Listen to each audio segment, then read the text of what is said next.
Hi, welcome to my YouTube channel, Discover Product Management by Diana. In this video, I will cover the question of who should write user stories. I will share from my experience as a product manager when, how, and why I write user stories. I just wanted to share from my experience the key things that I cover when it comes to user stories. So I'll be going through what is a user story, the structure that I follow with the user story, and then I guess when and who actually writes the user stories. Like, it's more around the collaboration process between me as a product manager and the engineering team to make sure that we all get the value of, a user story. So, starting with what is a user story? According to Atlassian definition, a user story is an informal, general explanation of a software feature written from the perspective of the end user. Its purpose is to articulate how a software feature will provide value to the customer. So overall, is around being able to clearly communicate what you are building for the end user. I think the main thing for me about a user story is the fact that it is a conversation. Going from really big companies to like smaller and smaller companies, I realized how informal this process can be and should be. So I started being like in a big corporation in Tesco, and everyone like follows a process. Obviously, in big companies they are needed, but working in a really small team where you're like co-located, a story becomes a conversation between you and the engineers, and then things happen. I think what's really important is more around understanding why you are using user stories in your company. So the value of it is clear discussion and conversation between the product manager and the engineering team. That is very important. They need to understand clearly who is it for, the value is going to deliver, and at the end of the whole conversation, exactly okay, by releasing this is what I'm going to be providing for the end user. And after that, it really becomes like what you are making out of it for your own team. So if I was to go into, so let's go to the structure of a story. A story is as a persona, so you add your end user there. I would like to, and then you go through your feature, what is the action, what are the things that they would want to do, so that what is the end goal, what are they trying to achieve with that. So as an example is, as a customer, I want to easily log in so that I can access my account history.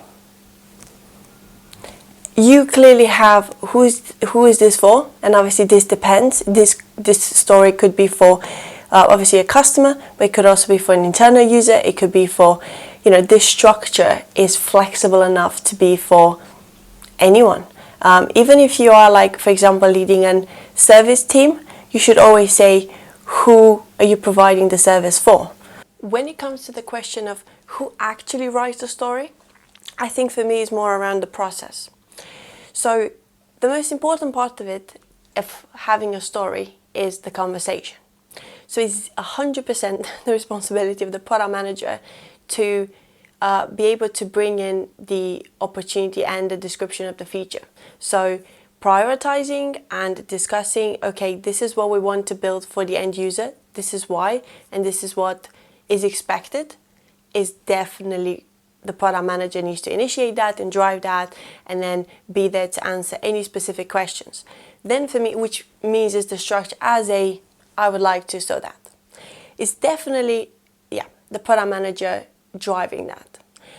And then I think for me is mainly around I would never write a story, just write it and, write it in Jira or in a tool and then send it off and be like, here, please, build this. That's against everything, against your agile manifesto, against, what you should do as a product manager. So it's around that, having that conversation. So you should have meetings to discuss your stories. You should have one or more it depends on the complexity of the story and the complexity of your product, but it's very important to like bring it into the team and discuss it out.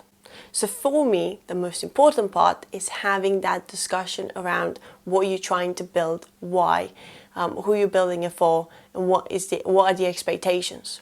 So as part of the discussion, you would go through your acceptance criteria. You would go through, okay, what is the solution? Because it is the accountability and responsibility of the engineering team to work out the best way to build that story or to create that feature.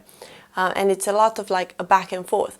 A lot of people would do it in refinement, or you could have other kickoff sessions, or you could have other discussions, but you want to have that conversation. For me, one of the reasons why the product manager shouldn't write all the stories is because I believe everyone in the team should have a good understanding of who the end user is, who their end user is, who are they building it for. I know a lot of it could be from the conversation, but if, for example, we have really technical stories, I would expect any of the engineers to be able to write that sentence for who they're building it for. Because I believe it's really important for everyone to understand that structure and to understand the value, like that everything you're building should provide end user value, even if that could be quite a technical thing. So that's why I believe that kind of democratizing that is more around getting everyone to understand the principles behind it, and then get them to practice. Of course, for every story, we have our refinement session, and before we work on it, we make sure that everyone reviews it. So we go through it again, we look at it, we're happy with what is written there, what the information is, and then we say, okay, now this is ready to start on. So that's why I think there's you have the discussion, you have everyone needing to understand who they're building stuff for, and then you also have another review session. So because you have all those layers, the most important thing is for the product manager to prioritize the work, for them to clearly describe the value and why would we do this user story, what is the value that provides for the end user. But the actual writing of it, I believe everyone should practice. Everyone in the team should know how to write a user story. I think that is valuable because that leads more to collaboration, and that leads more to people getting into that mindset and challenging, and then you get more fruitful, conversations, because then everyone feels closer to the end user, they understand why we're doing it, and there'll be more challenges being raised. So in summary, we went through what is a user story, which is mainly around making sure that engineering team and everyone understands what feature they're building for the end user. Then we went through the structure. As a persona, I would like to action so that outcome. And then we decided, I shared with you how I go through the process of writing stories with the engineering team. And then I guess the summary is that even though as a product manager, you're accountable for everyone making sure this is what we're building, I don't always think that you should write the stories, because everyone should have that shared understanding of what you're building. Hope that was helpful, and please subscribe for more product manager tips. Bye.